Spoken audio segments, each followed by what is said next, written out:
My name is Audrey, and I was born into what you might call a typical middle-class family. My father was an entrepreneur, always busy with his business, while my mother ruled our home with an iron fist. I had an older sister who seemed to be the perfect daughter in my mother's eyes. From a young age, I learned that in our house, what Mom said was law. Whatever Lisa did, I had to do too. Whatever Mom decided, that was final. Dad would sometimes try to intervene, but he was rarely home, and when he was, Mom always found a way to get her way. As I grew older, the control only tightened. Every decision, from what clothes I wore to what friends I could have, seemed to be made for me. Lisa, meanwhile, flourished under Mom's guidance. She was the golden child, always doing exactly what was expected of her. When Lisa was in her final year of high school, she started dating Richard, the son of a local business tycoon. Mom was over the moon. Did you see how he looked at her? Mom gushed after their first dinner together.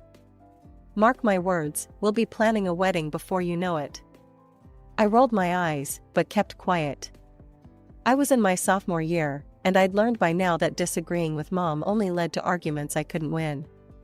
Sure enough, Lisa and Richard's relationship progressed quickly. By the time I was a senior, they were engaged, and Mom couldn't have been happier. Now, Audrey, she said one evening, her eyes gleaming with a look I'd come to dread, we need to start thinking about your future too. Lisa's done so well for herself, and you're such a pretty girl. I'm sure we can find you a nice young man from a good family. I felt my stomach twist. Mom, I'm not even out of high school yet. Can't I focus on college first? She waved her hand dismissively. College is important, of course, but so is securing your future. You know, Richard has a cousin who's just a few years older than you. He helps run the family business. I think you two would hit it off splendidly. And just like that, my fate was being decided for me. Again. I looked to Dad for help, but he just gave me a weak smile and retreated to his study. I was on my own, as usual. Just as Mom had orchestrated, I found myself on a date with Richard's cousin, James. He was handsome, I'll give him that, but from the moment we met, something felt off. So, Audrey, James said, leaning back in his chair at the upscale restaurant he'd chosen, I hear you're headed to college soon. Any thoughts on what you'll study? I opened my mouth to answer, but he cut me off. Business, right? It's the smart choice. You'll need to understand how things work when you're part of our family. I blinked, taken aback. Actually, I was thinking about. Trust me, he interrupted again. Business is the way to go. I'll talk to the admissions office at my alma mater. They owe me a favor. And that's how it went. James talked, I listened, and any attempt I made to voice my own opinions was swiftly overridden. By the end of the night, I felt suffocated. Despite my reservations, Mom and Lisa were ecstatic. He's perfect for you, Lisa squealed when I got home. Did you see his watch? That alone probably cost more than Dad makes in a month. I forced a smile, not wanting to burst their bubble. But as the weeks went by and James and I continued to date, I felt increasingly uncomfortable. He was always telling me what to do, what to wear, how to act. It was like having another mother, only worse. One evening, after a particularly stifling date where James had planned our next 3 outings without even asking me, I'd had enough. I called him the next day. James, I think we need to talk, I said, my heart pounding. Sure, babe. What's up? His cavalier tone grated on my nerves. I took a deep breath. I don't think this is working out. You're a great guy, but... Whoa, hold on, he cut in. Is this because I ordered for you last night? I told you, I know what's best. You'll learn to appreciate it. No, James. It's not just that. I don't think we're compatible. I want to break up. There was a long pause. When he spoke again, his voice was cold. You're making a mistake, Audrey. You won't find better than me. Think about your family, about your future. Don't be stupid. I hung up, my hands shaking. I'd done it. I'd broken free. But my relief was short-lived. The moment Mom found out, all hell broke loose. "What were you thinking?" she screeched. "James is perfect for you. Do you want to end up alone? Do you want to shame this family like that?" I stood my ground, but the pressure was immense.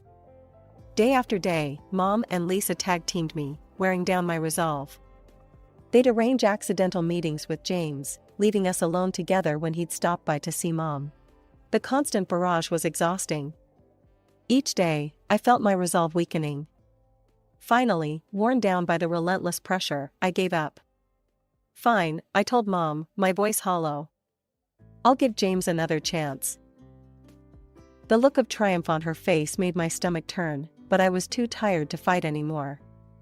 I began to accept James's courtship again, going through the motions of the relationship they all wanted from me. Mom and Lisa were overjoyed. In the evenings, I'd overhear them excitedly planning for the future, discussing how they would manage the brothers' company once James and I were married.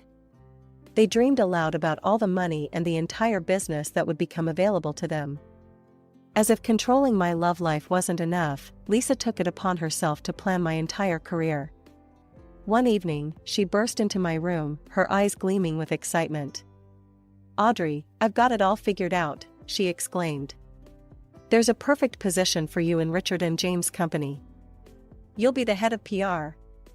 That's why you're going to Hillside Business College. I've already picked out your classes." My protests fell on deaf ears.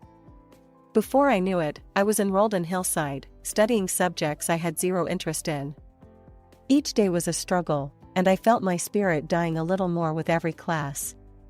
After a particularly grueling week, I couldn't take it anymore. I called Dad, telling him everything. To my surprise and relief, he listened. "Audrey," he said finally, "this is your life. If you're not happy, then it's time for a change. I'll support you, whatever you decide." With Dad's blessing and financial support, I made my escape. I applied to a college in another city, one that offered programs I was genuinely interested in. When I got accepted, I packed my bags and left without looking back. Once I was settled in my new city, I knew there was one more thing I had to do. With trembling hands, I wrote a message to James. "James, I'm sorry, but I can't do this anymore. I don't love you, and I don't want to see you again. Please respect my decision." I hit send, hoping he'd understand. His reply came quickly, and my heart sank as I read it. "Audrey, you're not thinking straight. I'm going to talk to your mother and Lisa. They'll knock some sense into you. You're not going anywhere, babe. We're meant to be together." I felt sick. Even miles away, they were trying to control me. Months passed, and I thrived in my new environment. I made friends, excelled in my classes, and for the first time in years, I felt like myself. Then, at a graduation party for a friend, I met him. Tom, the brother of one of the graduates. He was kind, funny, and most importantly, he listened when I spoke. We started dating, and I fell hard. This wasn't the manufactured affection I'd felt for James. This was real, all-consuming love. When Tom proposed a year later, I didn't hesitate to say yes. With shaking hands, I dialed my parents' number. "Mom, Dad," I said when they picked up, "I'm coming home for a visit. And, I'm bringing my fiancé." The silence on the other end was deafening. When we arrived at my parents' house, Dad greeted us warmly, genuine happiness shining in his eyes. Mom and Lisa, however, were cold and aloof. At dinner, the interrogation began. "So, Tom," Mom said, her voice sickly sweet, "what position do you hold in your company?" Tom looked confused. "Oh, I'm just starting out. Entry-level marketing associate." I saw the disappointment flash in Mom's eyes. Lisa jumped in. "And what about your family's business?" "We don't have a family business," Tom replied honestly. "My parents are teachers." The temperature in the room seemed to drop several degrees. Mom's smile became forced. "Audrey, dear, can I speak to you in the kitchen?" In the kitchen, Mom's facade cracked. Are you insane? She hissed. You had James. A successful, wealthy man who could provide for you. And you choose this? Before I could respond, the front door opened. To my horror, James walked in, as if he owned the place. He strode over to me, throwing an arm around my shoulders. Hey babe, miss me? Tom stood up, his face flushed with anger. He ordered James to get away from me. Mom turned to him, her voice ice cold. You arrogant, ill-mannered boy. How dare you come into our home and try to steal our daughter? Get out. Now. I'd had enough. I shrugged off James' arm and took Tom's hand. We're leaving, I announced, my voice steady despite the chaos around me. As we walked out, I could hear Mom, Lisa, and James shouting after us. But for once, I didn't care. I was choosing my own path, with someone who truly loved me for who I was. Despite the drama with my family, Tom and I went ahead with our wedding plans. The day finally arrived, and it was beautiful, almost perfect. The only shadow on our happiness was the conspicuous absence of my mother and sister. During the reception, I couldn't escape the concerned looks and whispered questions from relatives. I could see the confusion and concern on the faces of Tom's family. How could I explain that my own mother and sister had chosen not to come because they disapproved of the man I loved? After the wedding, Tom and I settled into his apartment, ready to start our new life together. For the most part, things were wonderful. We were happy, in love, and excited about our future. But there was one recurring nightmare: family holidays at my parents' house. The first Thanksgiving after our wedding, we decided to attend, hoping for reconciliation. Big mistake. As we walked in, I froze. There, sitting at the dining table like he belonged, was James. Audrey, Mom exclaimed, her voice sickly sweet. Look who decided to join us. Isn't it nice of James to come? I saw Tom's jaw clench, but he remained silent. As we were cleaning up, James cornered me in the kitchen. Hey, Audrey, he said, leaning in close. Can we talk privately, for old time's sake? Before I could respond, Tom appeared, his face thunderous. He grabbed James by the shirt, pushing him back. Stay away from my wife, he growled.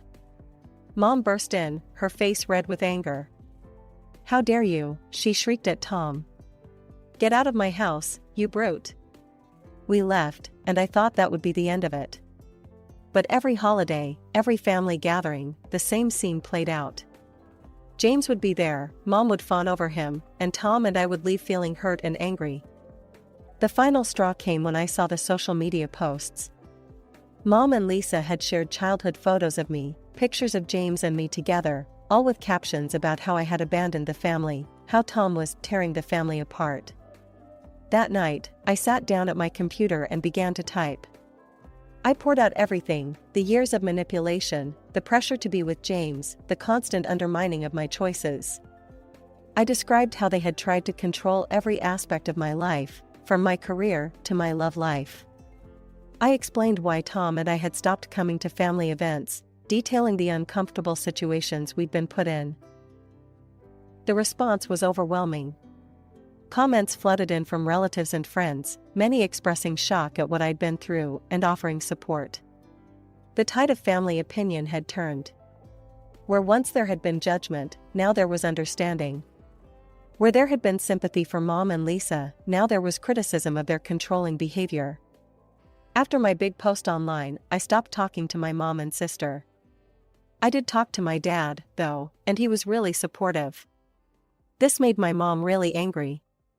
She yelled at Dad, trying to get him to make me divorce Tom and marry James instead. Dad had always done what Mom wanted, but this time was different. He'd had enough.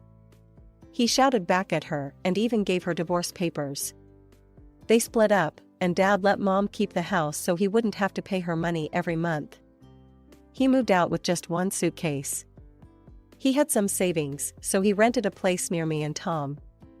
Mom and Lisa, predictably, didn't take this well. Their social media accounts exploded with posts accusing me of turning Dad against Mom, of destroying our family. The psychological pressure was relentless. Unable to bear it any longer, I blocked their accounts and made my own profiles private. As I clicked the confirm button, I felt a wave of nausea wash over me. At first, I thought it was just stress, but as the feeling persisted, a different possibility crossed my mind. A quick trip to the pharmacy and an anxious wait later, my suspicion was confirmed: I was pregnant. Joy and fear warred within me. Would this news finally make Mom and Lisa back off? My hope was short-lived. Somehow, Mom found out about my pregnancy, probably through one of the relatives I hadn't blocked. But instead of reaching out with congratulations or reconciliation, she started a vicious rumor campaign. "Did you hear?" my cousin texted me. "Your mom is telling everyone the baby is James's. She says you've been sneaking around behind Tom's back." I stared at the message in disbelief, my hand instinctively moving to my still flat stomach. How could she stoop so low? The stress was becoming unbearable. Tom found me crying on the couch that evening. Without a word, he wrapped me in his arms, letting me sob into his shirt. When I finally calmed down, he gently lifted my chin, his eyes full of love and concern. "This has to stop," he said softly. "You need a break from all this drama. How about a vacation? Just you, somewhere peaceful, to relax and focus on yourself and our baby." The idea was tempting, but I hesitated. "I can't just leave you to deal with all this." He smiled, shaking his head. "I'll be fine. You and the little one are my priority. Let me take care of you." Before I knew it, Tom had booked me a week-long stay at a serene country resort. As I packed my bags, I felt a glimmer of hope. A week away from all the chaos, a chance to breathe and center myself, it sounded like heaven. For the first few days of my vacation, I finally found the peace I'd been craving. The country resort was beautiful, with its lush forests and serene lakes. I spent my time reading, taking gentle walks, and just breathing in the fresh air. It felt like I could finally relax. But on the third day, my tranquility was shattered. As I walked into the resort's dining area, I froze. There, at a nearby table, were Lisa, her husband Richard, and James. My heart sank. This couldn't be a coincidence. Lisa spotted me and waved enthusiastically, as if we were the best of friends. "Audrey, what a surprise. Come join us." I shook my head. "Please, just leave me alone. I'm here to rest." But Lisa wouldn't take no for an answer. For the next 2 days, she kept showing up wherever I went. She'd sit at my table with Richard and James, chatting and laughing as if everything was normal. She was constantly taking selfies of the four of us, posting them online with captions like "family reunion" and "so great to reconnect." I felt sick. I knew what she was doing, trying to create a false narrative, to make it look like I was happily spending time with James. She wanted to cause problems between me and Tom. I texted my husband about what's going on here. By the 5th day, I couldn't take it anymore. I decided to cut my trip short and go home. As I was leaving my room with my suitcase, Lisa appeared at the top of the stairs. "Audrey, wait," she called out. "You can't leave. James is ready to forgive you. He says he'll even adopt your baby. He still wants to marry you." I felt a wave of nausea that had nothing to do with my pregnancy. "I'm not feeling well, Lisa. Please, just leave me alone." I turned to go down the stairs, but Lisa grabbed my arm. "You're such a fool," she hissed. "Can't you see what's best for you?" "Let go of me," I shouted, trying to pull away. She released my arm, but the sudden movement threw me off balance. I felt myself falling, tumbling down the stairs. The world spun around me, and then everything went black. When I came to, I was at the bottom of the stairs. Tom was leaning over me, his face pale with worry. How had he gotten here? The pain in my abdomen was excruciating. The next few hours passed in a blur of ambulance sirens, hospital corridors, and doctors' concerned faces. Despite their best efforts, it was too late. I had lost the baby. As I lay in the hospital bed, Tom holding my hand, the full weight of what had happened crashed over me. The vacation that was supposed to be my escape had turned into a nightmare. My sister's relentless pursuit of her own agenda had cost me my child. In the aftermath of the tragedy, my grief turned to rage. The loss of my child was not just a terrible accident, it was the result of Lisa's reckless and manipulative behavior. With Tom's support, I decided to take legal action against my sister. The court case was grueling, but justice was on my side. Several resort guests had witnessed Lisa's confrontation with me on the stairs. Their testimonies, along with security camera footage, provided irrefutable evidence of her dangerous actions. The judge ruled in my favor, awarding me $10,000 in compensation. When news of the lawsuit reached my mother, her reaction was swift and harsh. She called me, her voice cold and cutting. "You've gone too far this time, Audrey," she spat. "Suing your own sister? You're no longer my daughter." The line went dead, and with it, the last thread connecting me to my mother snapped. Despite the finality of it, I felt a strange sense of relief. Tom and I decided it was time for a fresh start. We sold our apartment and bought a new house with a mortgage. We were careful to keep our new address a secret from my mother and sister. Only Dad knew where we lived now, and he promised to keep it to himself. The move was just the beginning of our healing process. I started seeing a psychologist, working through the trauma of losing our child and the years of family manipulation. Slowly but surely, I began to feel like myself again. As months passed, our life settled into a peaceful rhythm. Then, one morning, I discovered I was pregnant again. Joy mingled with fear as I shared the news with Tom.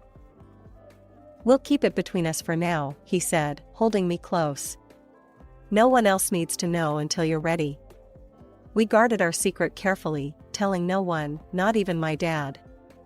I was extra cautious, following every bit of advice from my doctor. As my belly grew, we finally shared the news with Dad, swearing him to secrecy. The pregnancy progressed without complications, each week bringing a mixture of anticipation and anxiety. Finally, after what felt like the longest 9 months of my life, our daughter was born, a healthy, beautiful baby girl. Life had settled into a beautiful rhythm. Our daughter, Lily, was now 6 months old, filling our days with joy and laughter. Tom and I had found our groove as parents, and with each passing day, the pain of our past faded a little more. One afternoon, as I was putting Lily down for her nap, my phone rang. The number was unfamiliar, but something made me answer it. "Hello?" I said cautiously. "Audrey, it's your mother." I nearly dropped the phone in shock. Before I could respond, she continued, her voice uncharacteristically meek. "Your sister is here too. We need your help." As they explained their situation, I felt a mix of emotions, pity, anger, and a strange sense of vindication. Lisa's husband had gone bankrupt, and she had left him. They were in dire financial straits. "We need you to talk to your father," Mom said. "Convince him to help us out.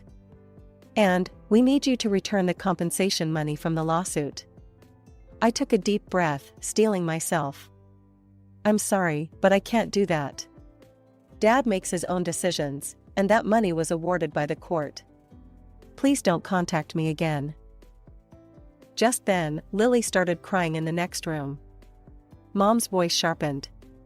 "Is that a baby? Audrey, do you have a child?" I closed my eyes, cursing the timing. "Yes, I have a daughter." "A granddaughter?" Mom's voice rose. "How dare you keep this from me? I demand to see her." "You can't keep my grandchild from me." Her shouting woke Lily fully, and her cries grew louder. I felt my own anger rising. "You lost any right to be in my child's life when you disowned me," I said, my voice cold. "If you or Lisa try to contact us again, I'll file for a restraining order. Goodbye." I hung up and immediately blocked the number, my hands shaking. Tom came in, carrying a fussing Lily. "Who was that?" he asked, concern etched on his face. "My mother and sister," I said, taking Lily into my arms. "They're having money troubles and wanted help." I said no. Tom nodded, pulling us both into a hug. You did the right thing, he said softly. Later that week, I called Dad to warn him about Mom and Lisa's situation. He sighed heavily. I know, sweetheart. They tried to contact me too, he said. I've heard through the grapevine that they've been evicted from their home. They're living in a pretty rough area now. I felt a twinge of sadness, quickly replaced by resolve. They made their choices, Dad. We can't let them drag us back into their drama. You're right, he agreed. How's my little princess doing? As I updated him on Lily's latest milestones, I felt a wave of gratitude.